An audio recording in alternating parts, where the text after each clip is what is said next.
بسم الله الرحمن الرحيم. الحمد لله والصلاة والسلام على رسول الله وعلى آله وأصحابه ومن والاه. اما بعد، السلام عليكم ورحمة الله وبركاته. موضوع امروزه ما در باب سلام دادن و جواب سلام دادن است. اعوذ بالله من الشیطان الرجیم. وَإِذَا حُيِّيتُم بِتَحِيَّةٍ فَحَيُّوا بِأَحْسَنَ مِنْهَا أَوْ رُدُّوهَا. و چون شما را به تحیت بنوازند، پس با تحیت بهتر از آن یا همانند آن پاسخ دهید. یعنی اگر جواب سلام را به شیوهی بهتر ندادید، حد اقل به مانند آن پاسخ دهید. مثل یک کس به شما اگر السلام علیکم گفت، شما باید در جواب وی بگویید و علیکم السلام، یا که و علیکم السلام و رحمت الله، یا که و علیکم السلام و رحمت الله و برکاته. اما و علیکم گفتن درست نیست. یا که السلام علیکم و رحمت الله گفت، حد اقل باید شما بگویید و علیکم السلام و رحمت الله. اما ندادن جواب سلام به طور کلی جایز نیست، زیرا جواب سلام فرض است و کم کردن جواب سلام از مقداری که سلام کننده با آن به سلام ابتدا نموده است نیز جایز نیست. فقها گفتند غیر مسلمانان در جواب دادن سلام به همانند آن یا به نیکوتر از آن از عمومیت آیه مستثنا می باشند، زیرا در حدیث شریف به روایت صحیح مسلم آمده است که رسول الله صلی الله علیه و سلم فرمودند در سلام گفتن بر یهود و نصارا آغازگر نباشید. یعنی شما اول شده به آنها سلام ندهید، یا که به آنها و علیکم السلام و رحمت الله و برکاته این سخنها را نگویید. فقط اگر به شما که سلام دادند در جواب بگویید و علیکم، تمام. و چنان که از احادیث دیگر نیز برمی آید اگر غیر مسلمان به مسلمان سلام گفت، باید فقط در جواب آن بگوید و علیکم، یعنی بر شما باد. اما مذهب امام ابو حنیفه رحمت الله علیه از حکم عدم جایز بودن ابتدا نمودن به سلام برای غیر مسلمانان، حالتی را که مسلمان در آن نیاز به شخص ذمی دارد استثناء کرده و ابتدا کردن به سلام را در چنین حالت برای وی جایز دانستند. یعنی اگر یک مسلمان به یک غیر مسلمان ذمی نیاز دارد، حاجت دارد، جایز است که با او پیش از اون غیر مسلمان سلام دهد. صاحب هدیه علائیه از حنفیه می گوید سلام گفتن بر فاسقی که فسقش علنی باشد، یعنی آشکار باشد، مکروه است. چنان که سلام گفتن بر کسی که حقیقتاً از دادن جواب سلام عاجز می باشد نیز مکروه است. مثل سلام دادن بر شخصی که مشغول خوردن غذا است، یا بر کسی که شرعاً از جواب دادن عاجز است، مانند شخصی که در حالت نماز است، مکروه است. خواننده قرآن، شخصی که قرآن تلاوت کرده ایستاده است، نزد وی آمده سلام دادن مکروه است، زیرا وی در حالت تلاوت قرآن است. شخص ذکر کننده در حالت ذکر است، در اون حالت به اون شخص سلام دادن مکروه است. شخص سخنران که با نفر یا با دوستان در حالت صحبت است، به خاطر قطع نکردن صحبت وی سلام دادن مکروه است. کسی که آن صحبت را گوش داده ایستاده است و تکرار کننده فقه در تدریس، کسی که درس فقهش را تکرار کرده می رود، یک نفر میاد به او سلام می دهد، سلام دادن این مرد به اون تکرار کننده فقه مکروه است. کسی که مشغول حل و فصل دعوای میان مردم است، مانند قاضی، مانند اقساقال، مانند اینها. کسی که در حالت مذاکره علم شرعی است، مذاکره میکند همراه دوستان، سلام دادن مکروه است.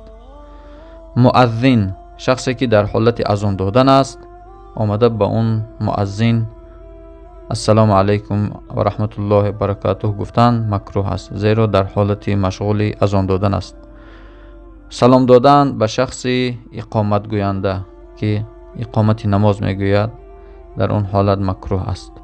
مدرس، کسی که درس میدهد در حالت به طلبه ها درس دادن است، مکروه است سلام دادن. کسی که به نماز و تسبیح نشسته است، در مسجد آرام آمده داخل شده به اون نفر سلام دادن نیز مکروه است. کسی که تلبیه میگوید در حج لبیک اللهم لبیک لبیک لا شریک لک لبیک، به اون نفر رفته سلام دادن نیز مکروه است. سلام گفتن بر دختران جوان بیگانه، دختری را که انسان نمیشناسد، نمیداند، به خاطر احتیاط از فتنه سلام دادن به اون دختر بیگانه نامحرم مکروه است. بر کسی که بازی غیر مباح را انجام میدهد، مانند نرد، مانند قمار، مانند هر بازی که در شریعت درست نیست، جایز نیست، به اون نفر سلام دادن در حالت بازیش مکروه است. کسی که غیبت مردم را میکند، در حالت غیبت کردن است، مکروه است. یا نفر در حالت بازی با کبوتران را پرواز میدهد، مکروه گفتند. بر پیرمرد بدلگو یعنی شوخی های بی‌معنی میکند نیز سلام دادن مکروه است. بر دروغگو، بر بیهوده کار، شخصی که کارهای بیهوده انجام میدهد. بر کسی که مردم را دشنام میدهد، دهانش پر از سخنهای فحش و فساد است، بر اون نفر نیز سلام دادن و رحمت الله را بر اون دعا کردن و برکت الله را دعا کردن نیز مکروه است، زیرا که وی فقط در مشغول دشنام مردم است.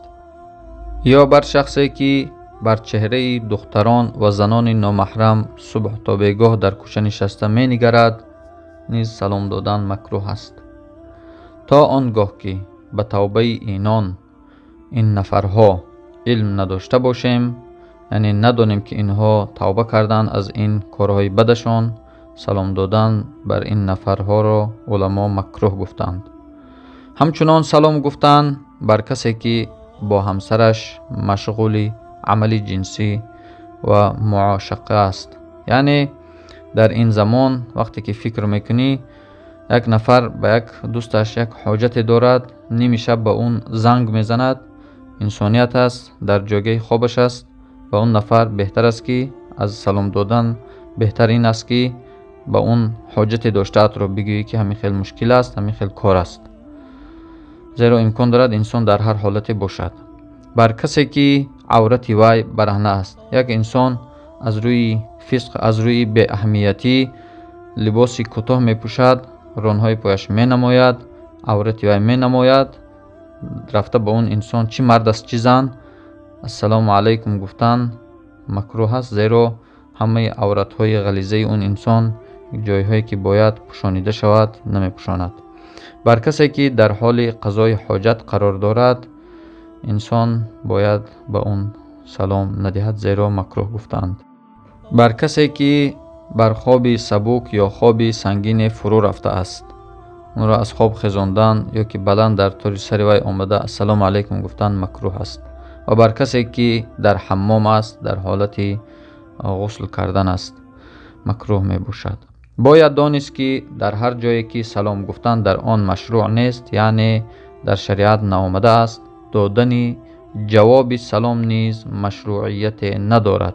یعنی شما در هر حالت هایی که ذکر کردیم که در حالت حمام هستید، یا که در حالت قضای حاجت هستید، یا که در حالت سخن علمی میکنید، تدریس میکنید، مذاکره میکنید، در این حالت ها قرار دارید، یک نفر آمده به شما سلام داد، اینجا علما ذکر کردند که جواب دادن شما به اون نفر سلام دهنده نیز در شریعت نآمده است، زیرا که شما کاری را انجام میدهید که ضروریتش بالاتر است. و همچنان جواب دادن سلام شخص مست و دیوانه واجب نیست، زیرا نفری مست یا که اون نفری پیری بزلگوی، فحشاگوی، دشنامده، اون قمارباز، اون حرامکار یا اون در دهانش ناس یا که در دهانش سیگارت، وقتی که اون به شما السلام علیکم میگوید، شما وقتی که با اون میگی و علیکم السلام و رحمت الله و برکاته، یعنی تو در حالت مستی هستی، تو در حالت سیگارت کشیدن و ناس کشیدن و در حالت فحش و فساد و غیبت و گناه ها قرار داری. با او تو میخواهی که سلامتی از جانب الله بر تو باد و رحمت الله بر تو باد و برکت الله بر تو باد.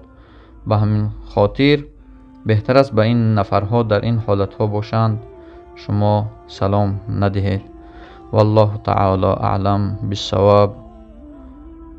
وصلى الله تعالى وسلم على خير خلقه محمد وآله وأصحابه أجمعين. والسلام عليكم ورحمة الله وبركاته.